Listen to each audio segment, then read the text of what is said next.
eza mayebo Afrique mayebo oyo Afrique ezalaka vraiment na bazelu na moto alambaka ngo comme bon na ba épices na nga biloko oyo nazolamba eza vraiment simple moche aja il faut retourner soso na yo pour olingi te koto mususu etela koto mususu etela te donc faut retourner ngo les belles dames botika matoki kolia mbika ezalaka bien mais kolamba mbika pardon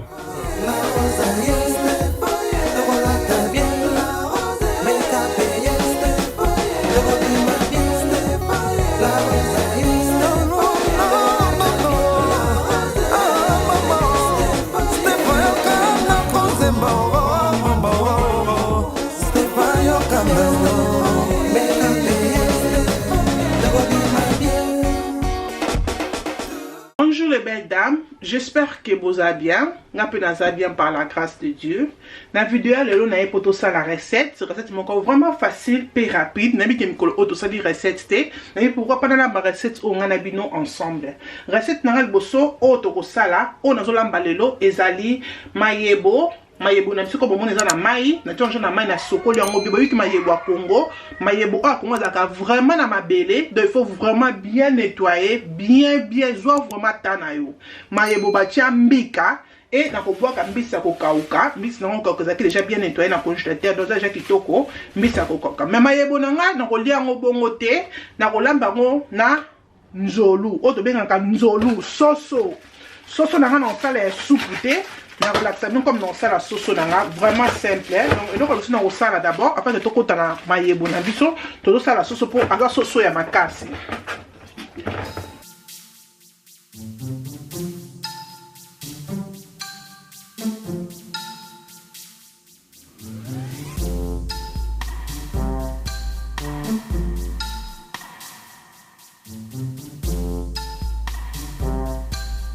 soso nanga aza soso ya mafuta aza na mafuta ebele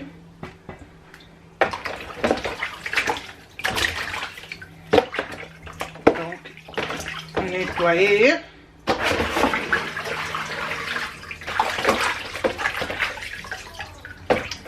eloko na kosala na kotia soso nanga nzela na kotika mo boye te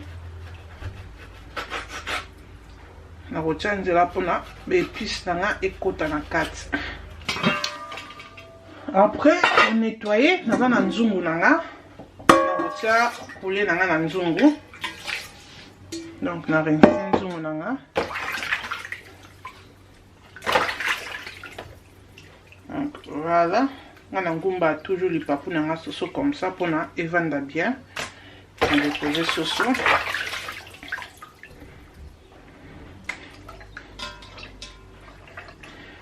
Donc voilà, poulet nanga yango kombo moni na tiango na nzungu na biso. Donc na koya ana biloko ya poulet on a kosalela na ba épices na on a kosalela ndambo a pona poulet et ndambo kozala pona mbika na biso. Eloko on a kotia na poulet nanga kozala poulet pembete na kobwakela ngo aja na tiango aja ya cube. So pour ça a cube de au côté non aja ezali aja poussière on a problème te mais on a préféré na celle nanga aja o ezali ya cube tant moche aja il faut retourner soso na yo pour olingi te koto mususu etela koto mususu etela te donc faut retourner ngo et nazali na oza tangawis na ail mélanger ensemble et on na koya kotia na kotia 2 cuillères nanga oyo ya mikie na tie 2 cuillères oyo ya mikie et na koya kotia oza muscade donc muscade to koya kotia oza white pepper et na koya kobwaka céleri na tie céleri et eloko na kosala siko na kokata ndembi na litungulu oyo na kotia na kati donc pona bopesaka quelques minutes na kata ndembi na litungulu et nazozongela bino. OK la famille, wana siko na kati déjà oyo ezali litungulu na sala eza litungulu à rouge. Ce qui nous sert le litungulu à rouge, ma belle côte na cuisine na yo na misuni c'est vraiment bon au kozala décidé na kati litungulu na rouge et na saleli na kati na ndembi yango na ke kotia ngo na poulet nanga so po lingi konika ngo et na problème te mais nga na kati nanga et kokota toujours goût na kati. Donc voilà. Naza na mwa mungwa na kotia mungwa mukie comme boyebi ki totie bouillon ya aja mais tokobakisa mungwa pone kota. Donc pona nga mungwa bongo c'est bon. Et na koya kotia mwa jus nanga citron seulement mukie. C'est bon. Et là on a kosala siko awa tokomatisa poulet na biso na moto. Poulet na nga comme boyebi na tia ngo maite, to tia ngo maite na tia maite donc quand des alaki bongo tozo matango na moto et to kata pona 10 minutes et ko bimisa mai na ngo mena ko bakisa ngo mai parce que ezali poulet ya makasi. Eza poulet ya petete donc on bakisa mai pona fo poulet na nga vraiment elemba. Mais pona siko na tia maite pona ba épice o to tia na bino et aider biso ke ekota na kati ya poulet. Ok les belles dames, après 8 minutes, na ekota la poulet na biso. Ezo toka vraiment bien. Et bimis moi mai comme bozo monana, moi sauce à mokie. Mais comme dans le but que ça sauce makasi, na rocha mai pour il faut sauce na vraiment elemba. Na mutamini bo na ko karaté sauce makasi za makasi na ko karaté. Donc na rocha sauce na comme ça, na chango mai et na mélangeant donc sauce panzana partout. Donc comme ça, comme bon moni, caméra n'est pas mon sika, bobi qui a raison d'andako, et on lance la réchaud dans la cima comme d'habitude.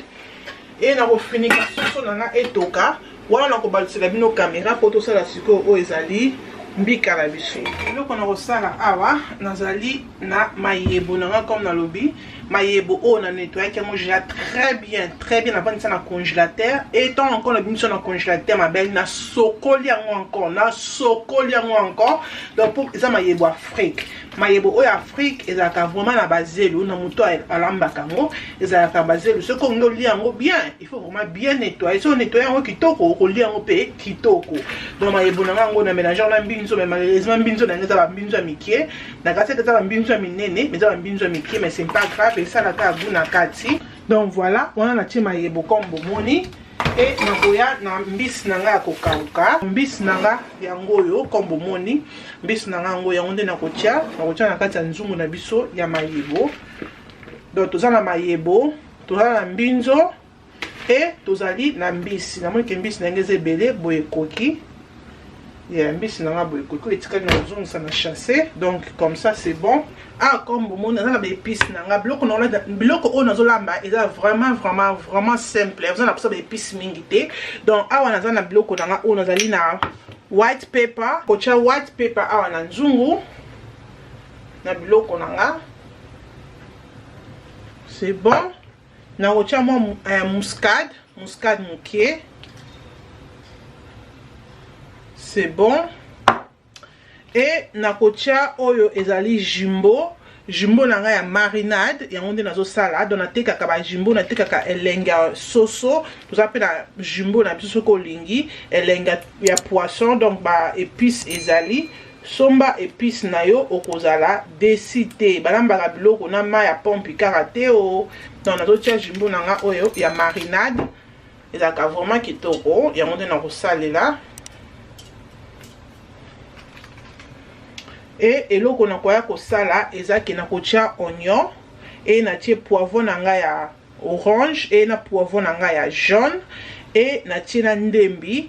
Donc nazo kende ko nika ngo no ke ko nika 3 biloko oyo 1 2 3. Donc nazo nika litungulu na niki ndembi na niki na poivron et na kotia ta de mbuma nanga ya ai to nazo nika et na kozongela bino to nazo nika. Donc voilà.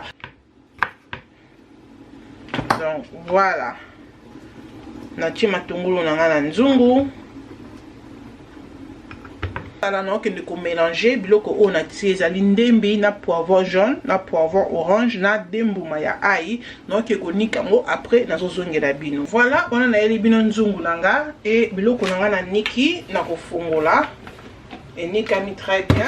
Donc voilà, et c'est mélangé bien yango na ko chango nyonso awa na nzungu. Naza na tomate nanga ya mbuma te na lingi osala tomate oza ya mbuma mais eza ya linzanza na saleli o pour na posa ke soupe nanga ezala doré. Donc soupe nanga ezala rouge na ngite soupe nanga ezala mai yango na saleli tomate oyo ya linzanza. Donc na kofongola ngo soko lingi ke soupe nous allons mai on a salé nos tomates ou sa tomate ya mbuma. Donc voilà, na kotia tomate.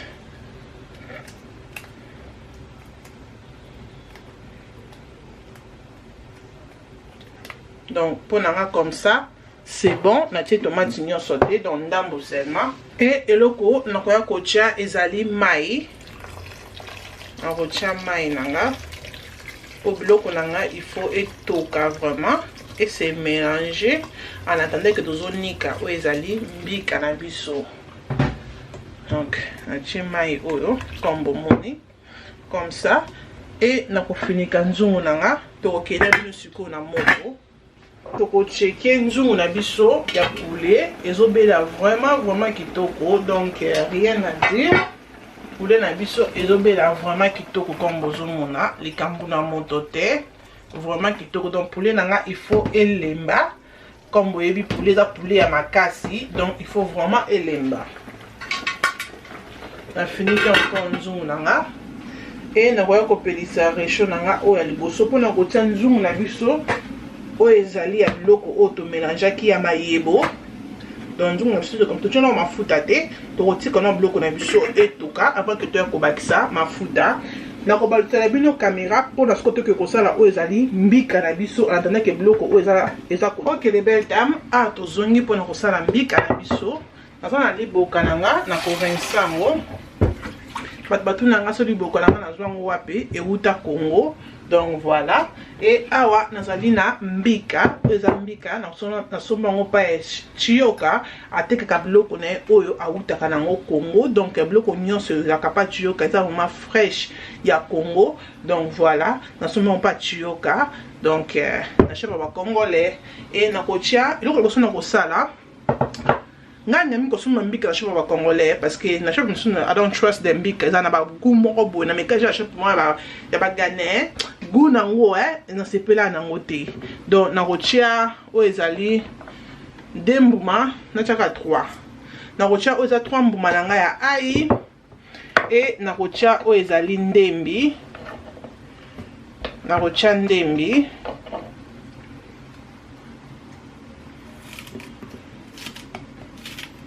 na tie ndembi. Donc on a tout à mbika nanga na lingi eza na mwa goût donc on tia na kotia o eza cube. Soko lingo tia bouillon nyonso linga eza na problème te, mais nga na tout tango na cube. Donc on tia cube manger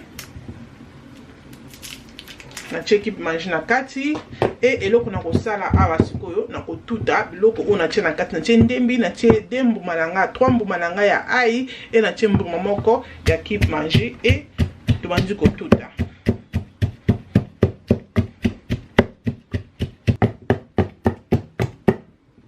Donc voilà, après qu'on nika biloko nanga na so bomona bien, donc comme biso comme ça et nikami ndi na koya ko zo sikoyo o ezali mbika na zumbika nanga na kotia ye na kati ya liboka.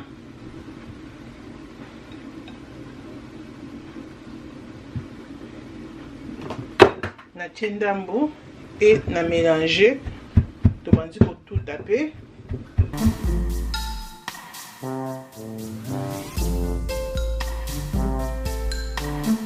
Les belles dames tika matoki kolia mbika ezalaka bien, mais kolamba mbika pardon na kotuta surtout ya kotuta boye nzamba lola otika nzoto elembi maboko elembi.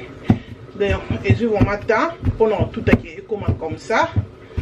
Donc voilà, donc ce kolingi eza ya baboule il faut otuta siko boye ebimisi encore mafuta. Donc pour ebimisa mafuta okotoka lisusu na ndenge mokie te. Mbika na biso ekomi biso comme ça comme bozomona. Donc pour nanga boye c'est bon na kolongola et na kotia na sani on tout boye à se mélanger à komi biso comme ça. Comme na bike mbika nanga ezambika ba boule te, donc ezambika normal comme bomoni mbika na biso ekomi boye siko loko tozo sato ke komema mbika oyo na nzungu na biso oyo ezali ya mayebo. Donc awa siko oyo to na nzungu na biso comme vous et toki vraiment bien botande komi donc so cheka mafuta ou bien bakisika na nguba donc comme déjà kitoko so baluba to lamba pe boye o chango pe na nguba azalaka pe kitoko mbika nanga nazalaki nango o toniki na bino o totoki to chambika na biso na kati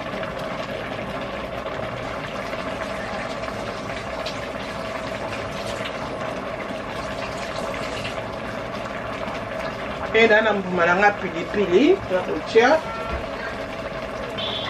et na kobakisa mai pour monique mai na biloko nanga ekiti mbika na biso il faut vraiment ebela mbika zalaka kitoko soki ebeli te okosepela nango te donc na kotia mai pour aider ke biloko nanga ese mélanger pe mbika na ngai ebela kitoko.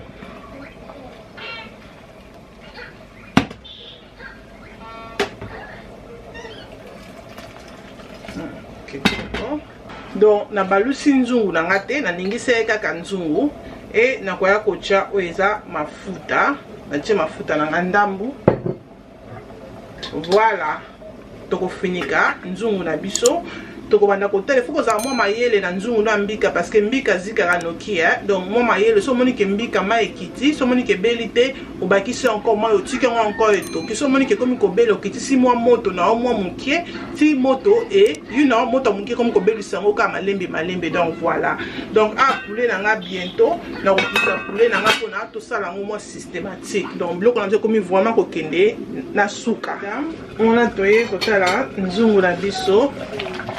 Donc nous avons biso banda to chaki mbika non na balusi yango te et na bakisi tomate purée parce que na monaki mbika na ngeza ki trop pembe na ko bakisa tomate purée pour na esala encore moi doré au bozomona donc voilà ce que to retourner pour kitana ba oignon sur Mathieu Zambika.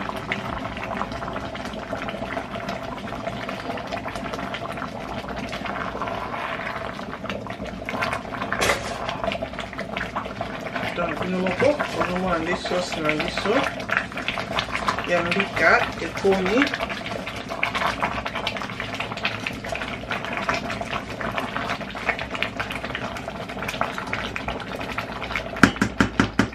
Donc là on a ça là.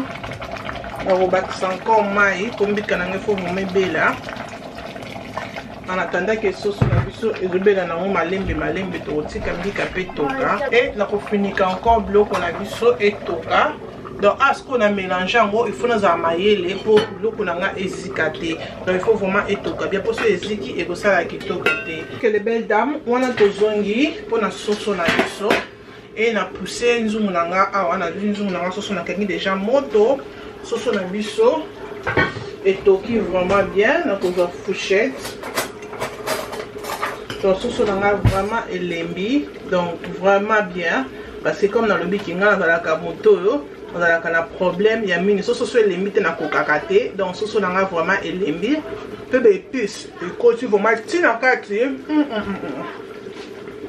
ça donc na four non on a four nanga déjà moto comme d'habitude et na ko nzolu nanga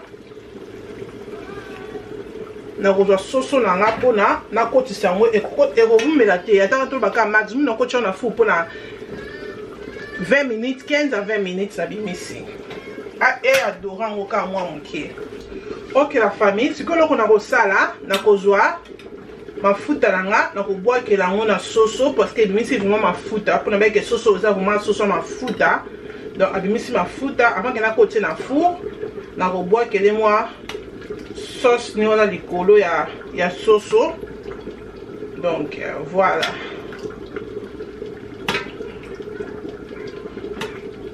donc rien à dire tout ça non pressé au ko sala ngamba mo comme ça mais ngana au côté na four comme na lobby poulet na biso et comme biso comme ça et que kota na four. OK les belles dames poulet na comme na lobaki et ko sala kaka 15 minutes na four pour et comme un doré comme bomoni et na bimisi on prend ça pour c'est kaou kamaka c'était pour nanga comme ça c'est bon et awa mbisi comme on est mbika na biso ezo toka pe na kitisi moto donc na bakisaki mai ezotoka lisusu na kitisi moto mpona etoka vraiment malembe comme bomoni wana likambo na moto te donc pressé te quoi. Donc voilà kotika mbika na biso kuna ekotoko et awa na tiki kalungu nanga na kotia mafuta. Donc comme na nzungu nanga oyo mafuta ebimaki mingi na ko utiliser ka mafuta oyo ebimaki na nzungu nanga mpona kosala sauce nanga ya poulet. Donc bomoni sauce oyo azaki vraiment na mafuta botala mafuta bimisi abimisi beaucoup de mafuta ka yango nde toko utiliser aussi. Voilà yango nde pe ka na ko utiliser. Et awa nazali na litungulu nanga na kati donc pona kosalela sauce nanga ya poulet na kotia matungulu nanga.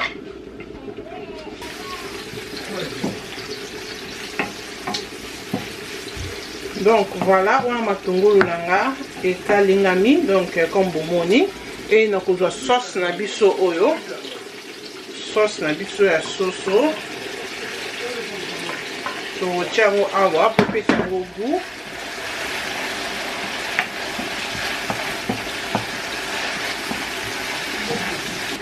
Na kozwa poulet nanga na kokotisa yango na kati ya seulement.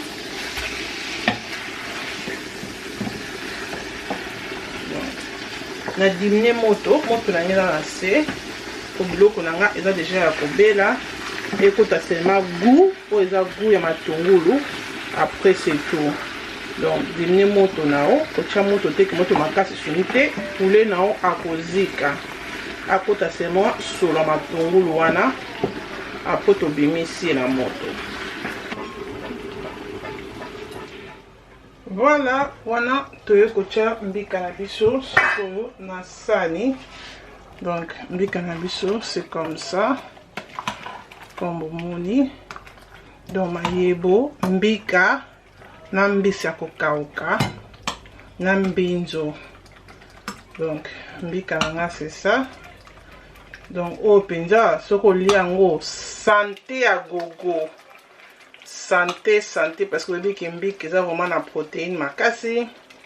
Donc mayebo kutu rien à dire mbinzo kutu koloba to sala yango na ba poto na Afrique. Donc voilà. Nga pula nga boye ekoki. Donc rien à dire. Combino moko bomoni. Biloko na biso yango. Donc voilà les belles dames. Eloko nini esila raté. Biloko na biso yango yo vraiment meka, vraiment simple. Okozala dessus te likambo na goût des important comme bozomona mbika na biso ebimi comme ça. Et na koliango apamba te biso to koliango na soso comme bozomona poulet na biso to sali meka poulet oyo okozala dessus te ma belle meka okozala dessus te poulet oyo eza vraiment yummy meka okozala dessus te. Donc vidéo oyo esili awa bloko na biso okoliango na makemba na semoule na lipa, ça dépend seulement eloko nini oyo yo olingi oliela na yango. Biso lo tokoliango na makemba enga na koliango na semoule. Merci beaucoup na nde bozalaki wana. Nzambe azala na biso, nzambe abomba biso. Mwana tokutani mukolo mususu tina te ekomi na tina. Bye.